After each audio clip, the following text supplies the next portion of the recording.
Bismillahirrahmanirrahim. Assalamualaikum warahmatullahi wabarakatuh. Perkenalkan, nama saya Santi SKMMK selaku dosen tetap di Institut Kesehatan dan Bisnis Kurnia Jaya Persada. Saya adalah salah satu dosen pengampu mata kuliah keperawatan komunitas 1 yang berbobot 2 SKS. Adapun capaian pembelajaran yang diharapkan setelah mahasiswa mengikuti mata kuliah keperawatan komunitas, yaitu yang pertama adalah bagaimana mahasiswa merencanakan asuhan keperawatan komunitas dalam rentan sehat sakit. Kemudian yang kedua adalah bagaimana mahasiswa menyusun rencana asuhan keperawatan komunitas, fokusnya pada peningkatan kesehatan dan pencegahan penyakit minimal pada area sekolah dan kesehatan kerja tersebut, dan menggunakan langkah proses keperawatan komunitas dan pelaksanaannya menggunakan proses pembelajaran berbasis pengabdian masyarakat. Deskripsi mata kuliah keperawatan komunitas yang pertama adalah konsep mata kuliah ini membahas tentang konsep dasar kesehatan dan keperawatan komunitas. Kemudian yang kedua adalah program-program kesehatan atau kebijakan pemerintah dalam menanggulangi masalah kesehatan prioritas di Indonesia. Kemudian yang ketiga adalah asuhan keperawatan komunitas dan pembahasan terkait isu dan kecenderungan masalah kesehatan komunitas. Mata kuliah ini berguna dalam memahami konsep dasar keperawatan komunitas dan berbagai area khusus dalam keperawatan komunitas, terutama terkait dengan masalah kesehatan yang masih terjadi di Indonesia dan memahami mekanisme jaminan layanan keperawatan komunitas. Terima kasih atas kesempatannya. Berikut video pengajaran keperawatan komunitas oleh saya. Bismillahirrahmanirrahim. Assalamualaikum warahmatullahi wabarakatuh. Waalaikumsalam warahmatullahi wabarakatuh. Selamat siang adik-adik. Siang, Bu. Bagaimana kabarnya semua? Alhamdulillah baik, Bu. Sehat? Sehat, Bu. Baik, hari ini kita akan memasuki pertemuan kedua pada perkuliahan keperawatan komunitas. Ya, jadi saya berharap bahwa adik-adik memperhatikan materinya supaya nanti ada oleh-oleh yang bisa dibawa pulang. Nah, apa sih yang akan kita pelajari hari ini? Mari kita lihat. Nah, capaian pembelajaran adalah kita mengharapkan bahwa setelah mengikuti kegiatan perkuliahan, mahasiswa diharapkan mampu menjelaskan pengantar kesehatan komunitas. Nah, jadi pokok bahasan yang akan kita capai pada hari ini adalah pengertian kesehatan, kemudian indikator sehat, karakteristik dan perilaku sehat. Ya. Kemudian yang kedua, kesehatan komunitas, kemudian tujuan dan sasaran komunitas, fokus utama keperawatan kesehatan komunitas serta tahapan pencegahan. Ya. Baik, perhatikan pada slide ini. Kita buka slide-nya dulu. Ada 4 item yang akan kita diskusikan. Yang pertama adalah definisi kesehatan, kemudian yang kedua adalah indikator sehat, kemudian yang ketiga adalah karakteristik, kemudian yang keempat perilaku sehat. Nah, tentu sebagai seorang perawat Anda sudah semua mengetahui tentang sehat itu sendiri. Nah, saya mau bertanya, adakah di sini yang mengetahui tentang pengertian sehat? Definisi yang menurut Anda paham tentang sehat itu seperti apa? Ada yang mau menjadi relawan atau yang mau menjawab? Silakan. Katakan. Saya, Bu. Oke, silakan Minian. Menurut saya definisi kesehatan yaitu di mana tubuh terbebas dari penyakit, Bu. Ya, jawabannya sangat luar biasa ya. Tubuh Terbebas dari penyakit. terbebas dari penyakit. Ya, bagus sekali. Ada lagi yang mau menambahkan? Yang di belakang, Dek? Apalagi nih yang Anda pahami tentang sehat? Selain dari bebas penyakit, ada lagi tambahannya? Apalagi coba kalau sehat? Kalau misalnya ada luka-lukanya atau apapun itu sudah dikategorikan sakit. Sudah. Jadi tidak termasuk sehat lagi. Jadi selama dia ada penyakit yang dirasakan itu tidak sehat. Seperti itu. Oke. Mari kita buka slide-nya tentang usia sehat menurut WHO. Apa itu WHO?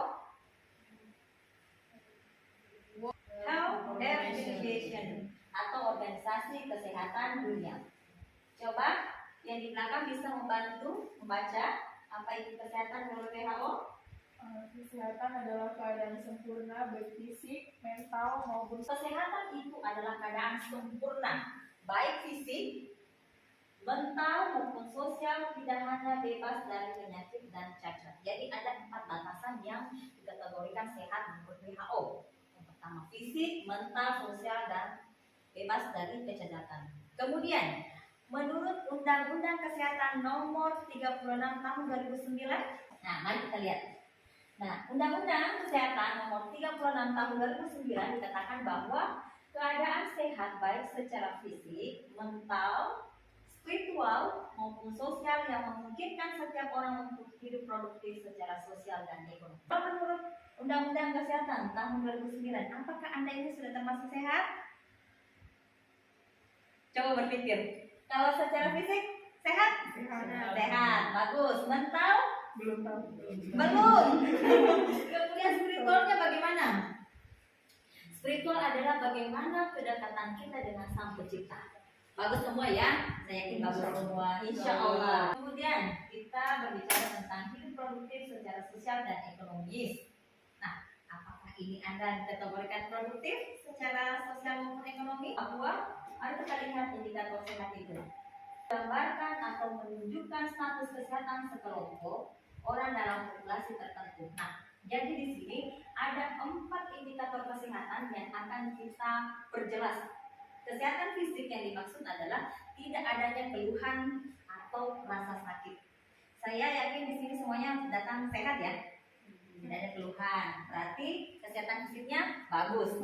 Kemudian yang kedua, kesehatan mental. Bagaimana dengan pikirannya? Apakah positif atau selalu berpikiran negatif? Kayaknya begini, tetangga lagi. Nah, bagaimana nih? Jadi kita harus tuh mengasah pikiran kita ya. Jadi jangan sampai misalnya tetangga kita yang beli kulkas, kita yang kedinginan. Nah, jangan sampai seperti itu ya. Jadi kita harus mengelola pikiran kita bahwa segala sesuatu itu yang terjadi adalah pasti semua mengandung kebaikan atau hal-hal positif. Kemudian yang ketiga adalah kesehatan sosial. Bagaimana Anda mampu berhubungan sosial, kemudian berinteraksi dengan baik dengan sesama makhluk. Kira-kira kalau Anda benci sama seseorang, Anda tenang atau gelisah? Gelisah ya? Kenapa kita bisa merasa gelisah? Kenapa kita bisa merasa gelisah? Karena pada dasarnya manusia itu adalah makhluk sosial. Kita saling membutuhkan satu sama lain. Contoh misalnya, dia sama Yuniar. Mungkin Yuniar punya motor, dia tidak punya. Karena saling berteman, dia bisa berboncengan ke kampus. Jadi saling bekerja sama. Jadi itulah gunanya kenapa kita harus memperbaiki kesehatan sosial kita. Jangan ada rasa iri-iri yang timbul di dalam hati kita. Misalnya teman kita punya HP baru nih. Jangan hilangkan gosip-gosip itu yang hoax-hoax ya.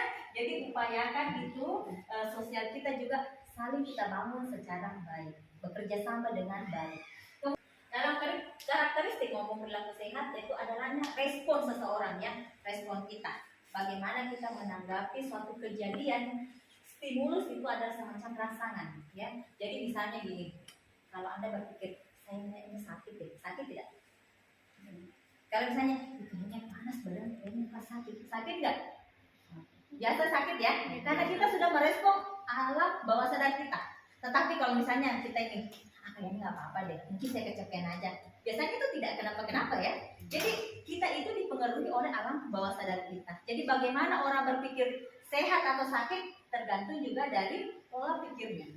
Kemudian menurut HL Bloom ada 4 faktor yang mempengaruhi kesehatan.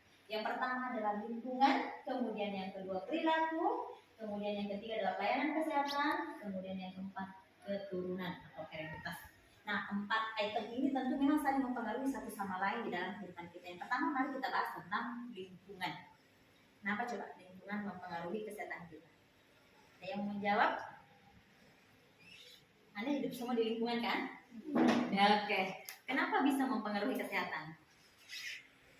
Karena lingkungan yang tidak bersih itu bisa mempengaruhi kesehatan. Betul sekali jawabannya deh. Kalau kita berada dalam lingkungan kumuh, maka otomatis faktor-faktor penyebab penyakit itu akan bersarang di dalam lingkungan kita dan akan mempengaruhi manusianya. Ya, kemudian perilaku. Nah, perilaku kita ini bagaimana teman? Bertanya tidak? Katanya membuang sampah pada tempatnya itu adalah perilaku yang baik. Begitu pula dengan keturunan. Kalau misalnya kita lahir dari keluarga yang misalnya hipertensi, ya, kita lahir dari keluarga yang jantung, obesitas, maka sadari sekarang kita harus mencegah pola hidup kita, lifestyle kita. Kenapa? Karena otomatis darahnya orang tua juga itu akan mengalir ke tubuh kita. Orang tua kita hipertensi nih, kalau kita makan itu kayaknya nggak berasa ya kalau nggak asin. Nah, harusnya itu sudah kita tingkat waspadanya tinggi. Kenapa? Karena otomatis ada sudah di dalam tubuh kita itu ada bibitnya untuk terkena hipertensi juga. Jadi tinggal menunggu waktu, tetapi bukan berarti bahwa orang yang sudah ada keturunannya itu langsung semuanya akan sakit terus. Asalkan kita memotong rantai itu tidak akan terjadi. Misalnya rajin berolahraga, makanan bergizi, ya, tidur yang cukup, itu paling utama ya. Kita harus pola hidup seimbang. Paham? Oke. Saya yakin kalau Anda juga mempraktekkan kehidupannya ini, saya yakin semuanya bisa sehat. Mau sehat semuanya? Ya, karena kita adalah calon perawat. Jangan sampai kita yang mau merawat orang, ternyata kita duluan yang mau dirawat. Ya, karena fisik kita tidak stabil. Nah, kita pindah ke definisi komunitas. Apakah Anda pernah mendengar istilah komunitas? Nah, coba deh ya. Dia komunitas itu apa sih dia? Mungkin semacam kayak sebuah perkumpulan gitu. Nah, perkumpulan bagus. Apalagi? Ya, Anda di sini komunitas tidak? Termasuk komunitas? Masuk. Iya, termasuk karena adalah kumpulan. Kumpulan apa? Mahasiswa keperawatan, ya. Jadi mari kita lihat definisi komunitas. Para ahli mendefinisikan komunitas dari berbagai sudut pandang, yaitu sekelompok individu yang tinggal pada wilayah tertentu memiliki nilai-nilai keyakinan dan minat yang relatif sama serta berinteraksi satu sama lain untuk mencapai tujuan. Jadi pada dasarnya kita di sini berkumpul ada tujuan kita. Tujuannya kalian apa? Mau menjadi perawat handal.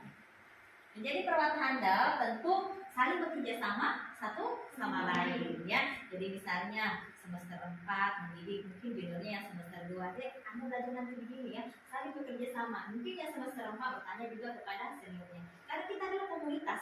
Ya, bukan berarti bahwa semester 4 hanya di semester 4 ada temannya.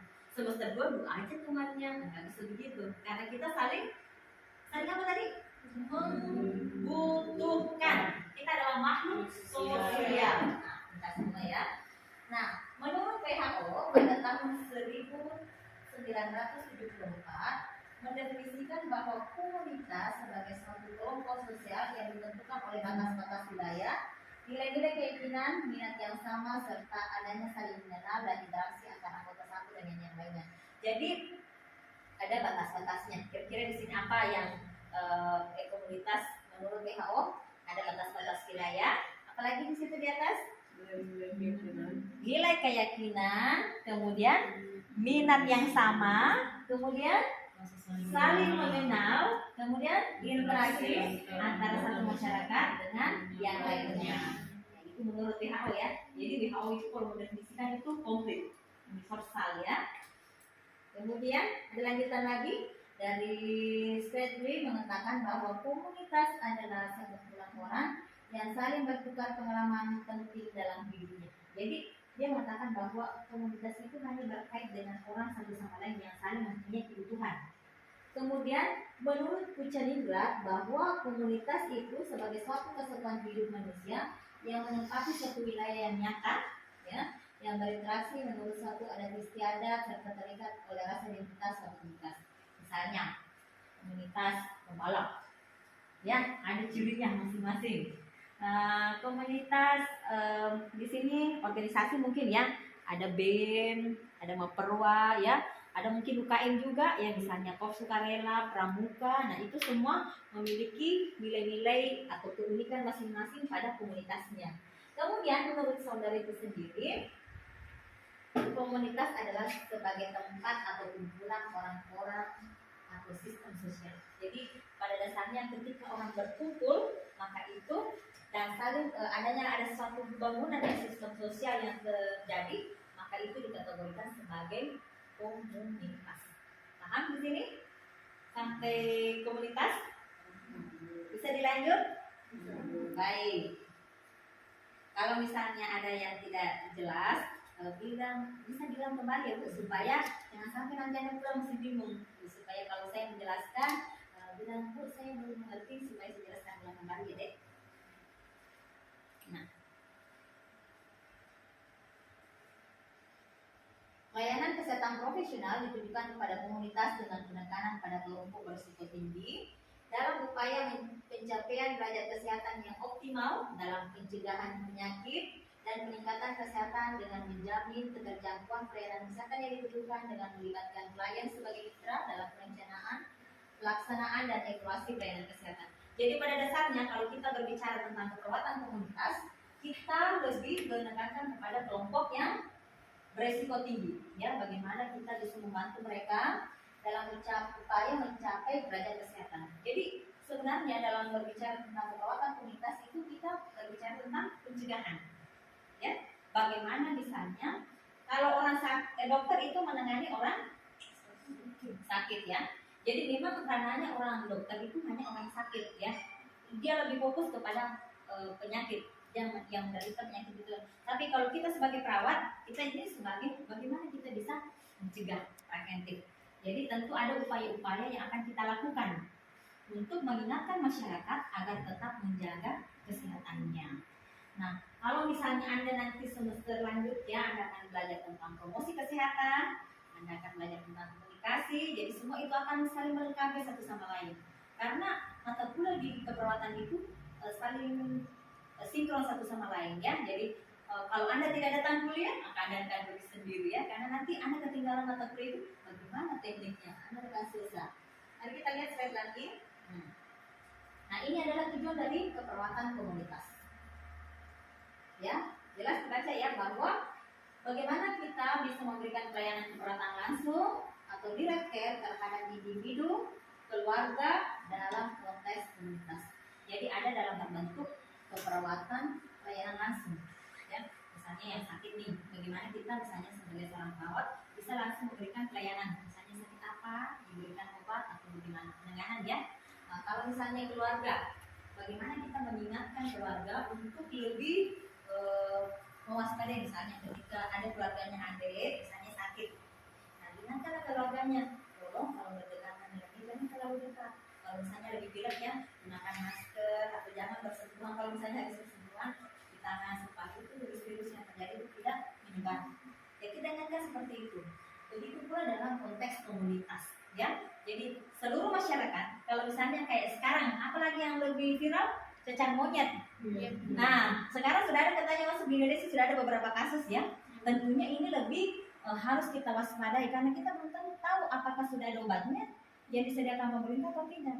Nah, kalau misalnya kita terus menerus, misalnya kita sudah lihat orang itu sudah bergejala, ya, penyakit, maka otomatis hindarilah. Bukan karena kita tidak menyukai orang, tapi ya namanya kalau sudah ada kayak ciri-ciri, ya, terkena gejala itu, maka sebaiknya kita hindari. Makanya sekarang tetap harus kita menggunakan mungkin masker, atau kalau misalnya setelah bersentuhan dengan yang lain kita cuci tangan atau menggunakan antiseptik, ya, seperti itu, ya. Kemudian perhatian langsung kepada kesehatan seluruh komunitas dan mempertimbangkan masalah risiko kesehatan komunitas yang mempengaruhi individu, keluarga dan kelompok, seperti tadi yang saya jelaskan, bagaimana kita lebih peka terhadap kondisi lingkungan. Ya, misalnya sekarang musim hujan, nanti siang lagi musim panas. Yang begitu terus, ya, setiap hari ini. Jadi kalau misalnya sudah ada gejala tenggorokan saya kok sakit, ya, jangan lagi pergi minum air es. Itu menambah, ya. Jadi kita sudah menyadari, oh kayaknya fisik saya ini lebih kurang stabil. Kalau misalnya seperti itu, kita harus mencegah, ya kan? Silakan. Baik, kita melihat siapa sasaran kita untuk melakukan keperawatan komunitas. Tadi kita sudah singgung bahwa sasaran keperawatan komunitas termasuk individu sendiri, ya. Kemudian keluarga, kelompok yang berisiko tinggi. Nah, kelompok yang berisiko tinggi itu termasuk orang yang tinggal di pemukiman umum. Misalnya ya, contoh anak-anak pemulung ya, dia tidak bisa lagi membedakan lingkungan bersih dengan lingkungan yang tidak sehat ya. Jadi misalnya makan, mungkin habis pegang ini langsung makan ya. Nah, tentu itu kita bisa memberikan penyuluhan kesehatan agar lebih mencegah. Misalnya bagaimana hukumnya ketika misalnya mau makan, itu ada nggak panjang atau apa, cuci tangan nggak sebelum makan, itu harus kita ingatkan kepada mereka. Kemudian daerah terisolasi ya, kadang-kadang ya kita bisa melihat berita-berita itu yang tinggal di gunung misalnya mau melahirkan, tidak ada bidan atau yang mendampingi, kasihan banget ya. Jadi itu juga untuk perawatan komunitas, bagaimana kita bisa mengakses orang-orang itu yang membutuhkan misalnya katakanlah penyakit-penyakit kronis, harus kita tahu pantau di sana. Kalau ada orang terkena, supaya kalau ada apa-apa langsung diberikan pelayanan ya. Jadi kita harus mensosialisasikan itu. Kemudian daerah yang tidak terjangkau ya, tidak bisa dimasuk misalnya kendaraan, harus jalan kaki. Mungkin di sini sudah tidak ada lagi ya yang tidak dijangkau. Masih ada daerah di sini yang harus jalan kaki. Masih ada daerah mana itu? Seko. Oh, yang itu yang penghasil beras ya. Ternyata bisa diakses di jalan rayanya. Harus jalan kaki atau bisa dia motor, tapi kan nggak bisa. oh ya, berarti hanya kendaraan tertentu yang bisa memasuki wilayah tersebut. Ya, itu juga berbahaya ya kalau ada apa-apa misalnya korban-korban apa begitu yang harus dievakuasi cepat. Tentu itu juga harus membutuhkan pemikiran ya yang tepat untuk melaksanakan itu. Kemudian kelompok bayi ya, bayi itu kan yang rentan dengan penyakit ya. Kemudian ibu hamil serta ibu menyusui. Nah, mari kita lihat fokus utama keperawatan kesehatan imunitas ya. Jadi mau kita lihat peningkatan kesehatan. Nah, ini yang paling utama. Kita sebagai perawat ini lihat ini baik-baik ya. Kegiatan yang diarahkan pada sumber-sumber yang ada pada klien guna pemeliharaan dan peningkatan kesejahteraan. Misalnya pendidikan orang tua yang ditujukan untuk meningkatkan imunitas sebagai warga. Kadang-kadang ya, kalau kita melihat orang tua sekarang itu mungkin karena melihat sekali anaknya besar, yang melihat anaknya gemuk, biar belum cukup 6 bulan sudah dikasih makanan pendamping ASI. Nah, itu kan sangat berbahaya bagi khusus si bayi ini. Dia masih rengel banget, dia masih ibaratnya lembek banget, sudah dikasih makanan yang berat. Padahal yang dibutuhkan seorang bayi itu hanya ASI ya. Makanan terbaik bagi bayi itu adalah ASI. Apa itu ASI? Air susu ibu. Itu adalah makanan yang sudah komplit yang disediakan Tuhan untuk memberikan makanan yang terbaik untuk anaknya. Jadi kita juga sebagai seorang perawat, bagaimana kita mengingatkan ya ibu balita, jangan dulu terlalu paksakan anak tak besar. Belum tentu besar itu sehat. Ya, kadang-kadang itu besar tetapi obesitas dini. Ya, banyak juga yang nenek-neneknya minum, kalau tidak ada orang tuanya ya minum susu apa, minum inilah, dikasihlah madu, dikasihlah banyak sekali ya. Mungkin memang bermanfaat, tetapi itu di waktunya yang sudah siap. Kalau masih di bawah 1 tahun itu sebisa mungkin dihindarkan dulu makanan-makanan yang tidak sesuai dengan penyerapan khususnya, karena kasihan itu bayi itu ya. Kemudian yang kedua adalah pencegahan penyakit. Adalah kegiatan yang ditujukan untuk melindungi klien dari ancaman kesehatan baik risiko maupun aktual, termasuk akibat yang membahayakan seperti penyakit menular. Ya, jadi kalau misalnya tadi, kalau ada misalnya contoh penyakit menular, contoh ya, kusta misalnya, jangan itu, sebaiknya diisolasi. Bukan berarti kita membenci, tetapi kita cuma memisahkan untuk sementara sampai dia sembuh, kemudian dikembalikan ke kelompok komunitas atau masyarakat. Ya, bisa dipaham ya?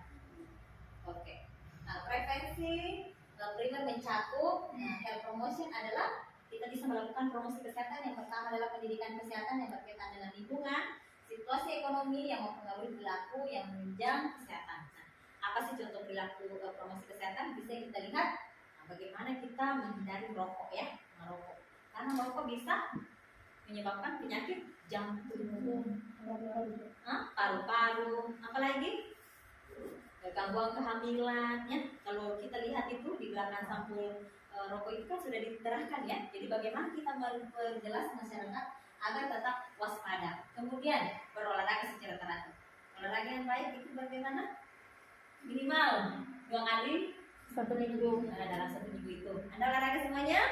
Tidak. Nah, olahraga ya, karena ada ini sebagai contoh masyarakat. Kemudian nutrisi yang seimbang. Jadi Anda mungkin hobinya makan telur 1 minggu, otomatis Anda alergi ya.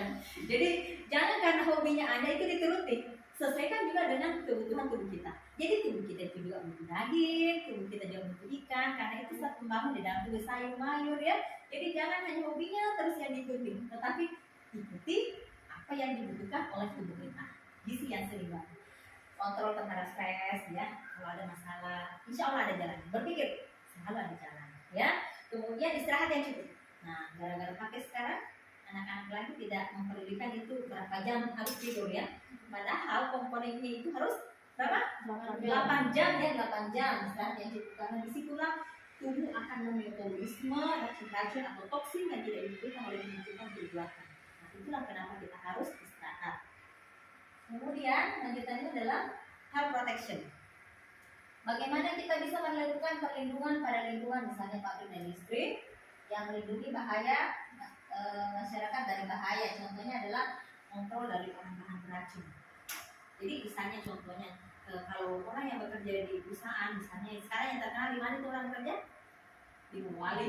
Ya, rata-rata itu mereka yang bekerja di sana itu karena di sana banyak toksin, ya makanya dia harus menggunakan masker berlapis. Jadi jarang ada yang bekerja cuma 1 lapis, dia sampai 3 lapis. Karena kalau tidak dilakukan itu, sasat kecil yang itu masuk di dalam paru-paru. Ya, kemudian kesehatan dan keselamatan kerja. Bagaimana ketika misalnya dia bekerja harus menggunakan APD, alat pelindung diri ya. Kemudian pencegahan kecelakaan, bagaimana dia menggunakan alat-alat pengaman yang sudah standar dari perusahaan, termasuk juga tentang kesehatan gigi ya, itu juga harus kita lakukan semua. Kemudian upaya pencegahan yang lain yang bisa kita lakukan adalah contoh kontrol tekanan darah. Nah, misalnya orang tua kita ini, Anda perawat ini kan, Mak, saya cek dulu tekanan darah, jangan sampai kan tekanan darah itu ya kalau tidak dicek itu langsung melambung tinggi atau turun tinggi. Jadi kalau kita sudah melihat 1 minggu, misalnya kita cek itu kita ada namanya melihat kestabilannya, ya. Misalnya ada penyakit bisa dikontrol dengan cepat. Kemudian upaya preventif lain, bagaimana kita membentuk keluarga berencana, ya. Jadi semakin kita merencanakan anak itu, semakin dia akan tumbuh secara produktif, berkembang dengan baik. Kemudian kesehatan ibu dan anak juga itu penting dilakukan. Kemudian yang keempat adalah imunisasi. Nah, sekarang dilakukan imunisasi ya, anak-anak untuk memberikan vitamin. Kemudian yang kelima adalah mencegah penularan penyakit. Oke. Mungkin itu materi dari keperawatan komunitas yang sempat saya berikan hari ini. Mudah-mudahan bermanfaat kepada kita semua. Adik-adik ada yang mau bertanya? Oke. Kalau cukup jelas, saya mengucapkan terima kasih, dan sebelum kita mengakhiri pertemuan kali ini, mari kita berdoa semoga ilmu yang kita dapatkan hari ini menjadi berkah untuk kita semua. Doa dimulai.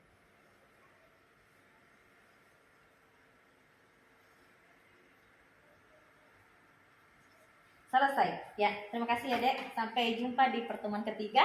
Silahkan dipelajari materinya sebelumnya ya, nanti Ibu akan bagikan kembali. Oke? Oke, sampai jumpa.